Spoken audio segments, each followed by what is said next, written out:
nombre es Diana Paulina Vargas Valdés del grupo 29 y en este video vamos a hablar de cómo los prejuicios influyen en nuestro conocimiento. Para esto les voy a contar la historia de Paul. Un muchacho de 18 años que está en su primer semana de clases en la universidad. Toda su preparatoria había soñado en cómo iba a ser su vida cuando al fin comenzara a estudiar medicina y solo le dieran clases que le gustaban, como biología, química y sobre todo anatomía, que era su pasión. Al entrar a la universidad, su primer clase fue anatomía, lo que lo alegró mucho, debido a que entendió toda la clase. Sonó la campana, era tiempo de la segunda hora. Tomó su horario y se dio cuenta que su materia era comprensión de textos. Esto lo desconcertó, ya que para él estudiar medicina era dejar de lado las materias como matemáticas, música y psicología, ya que pensaba que estas materias no tenían relación alguna con estudiar el cuerpo humano y sus enfermedades. Ya era miércoles, y Paul se encuentra con una amiga de segundo año.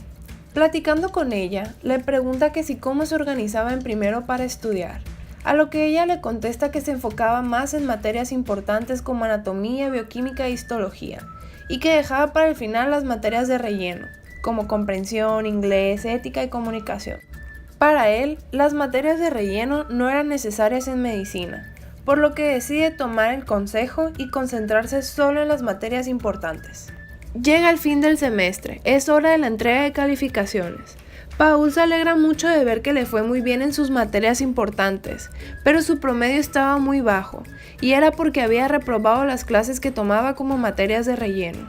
Al verlo triste, una amiga se le acerca y le dice que no se preocupe, esas clases no le iban a servir en el futuro y su promedio solo era un número. Llega el segundo semestre. En la clase de bioquímica le dejan de tarea hacer un ensayo sobre las vitaminas. El pobre de Paul no sabía ni dónde buscar información, mucho menos estructurar el ensayo. Todo estaba mal, lo que le ponía muy triste. Llega la hora de entregar su ensayo. Se da cuenta que ciertos compañeros que le habían tomado importancia a la clase de comprensión de textos del semestre pasado habían entregado un muy buen ensayo y sin problema. Para él era una materia de relleno. Su profesor le dice que su ensayo estaba muy mal estructurado y que la información no era la correcta, por lo que en bioquímica le va mal ese parcial y no aprende debidamente ya que no supo encontrar la información relevante y adecuada para su ensayo. Otro día, al platicar con su mamá sobre todo lo que le había sucedido, esta le comenta que por qué no probaba en poner más interés en lo que él llamaba las materias de relleno. Así ya no le iba a seguir sucediendo lo anterior. Paul se queda pensando en el consejo que le había dado su mamá. Días después continúan las clases y Paul comienza a enfocarse en las materias como pensamiento crítico y ecología, que anteriormente había dejado de lado. Termina el segundo semestre. Paul, además de haber mejorado sus calificaciones, encontró nuevas formas de estudiar, perspectivas diferentes y nuevas soluciones, que le habían ayudado tanto en sus materias importantes como en su vida.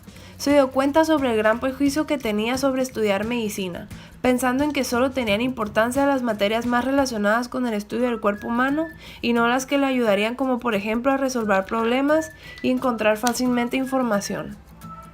Paul se prepara para un nuevo ciclo escolar, con una perspectiva diferente a la que tenía el año anterior sobre estudiar medicina. Como bien sabemos, un prejuicio es una opinión previa acerca de algo que aún no conocemos. Nuestro conocimiento siempre inicia de esta manera, lo que lo hace un paso necesario e inevitable. En sí, un prejuicio no es algo negativo. El problema es quedarse en la superficialidad de esta generalidad, sin avanzar hacia lo particular de cada individuo. Siendo la verdad la meta del conocimiento, debemos evitar extraer conclusiones adelantadas para llegar a un juicio correcto. Gracias.